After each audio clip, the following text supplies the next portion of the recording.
I'm Rosalie Marshall, a reporter for v3.co.uk, and we're outside Parliament joining a demonstration against the disconnection proposals in the Digital Economy Bill. This bill, one of the most complex that I have ever seen in my 9 years in Parliament, if bounced through a committee stage in 90 minutes on the last day of Parliament before a general election, will be nothing short of a constitutional impropriety, and you have to campaign to stop it. So imagine if I said to you that I had a single wire that could deliver in it freedom of speech, freedom of the press, freedom of assembly, access to communities, ideas and tools, access to an education, to civic engagement, to politics, to everything that matters in the 21st century. And then I said we're going to take that wire and regulate it as though it were a glorified way for getting Lily Allen tracks without paying for them and downloading Police Academy sequels. I was mad. But that's what's on the plate today with the Digital Economy Bill. Well, I think that censorship in general is directly opposed to the ideals of democracy. And I think that when you start to allow a government to censor any material that you put out there as art or as information, then you're stepping towards totalitarianism.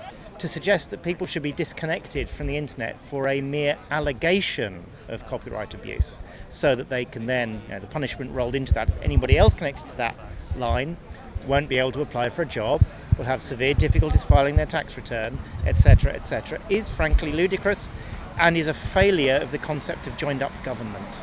A proposal now from government to say that people who live in a house where one person has been accused of taking copyrighted works without paying for them will lose all that access without proof, without a trial, without due process. And it seems to me to be wildly disproportionate to take people and kind of execute them from the information age. Connection means livelihood, and there's no right to take away livelihood for minor infringements that have yet to be proved to be crimes at all. This bill has been lobbied by industries that are threatened by the internet and by freedom of information, and they're using that power to overrule democracy.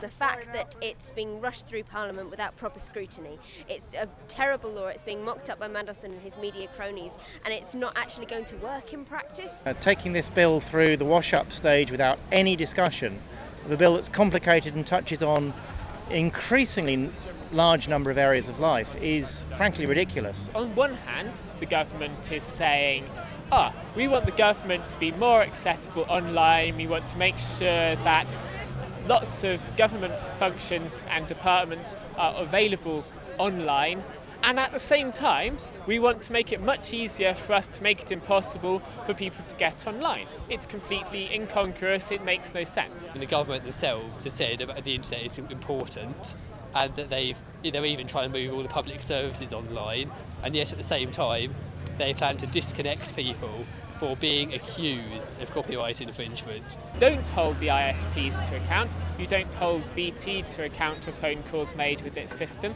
Don't hold ISPs to account for transactions carried out on the internet.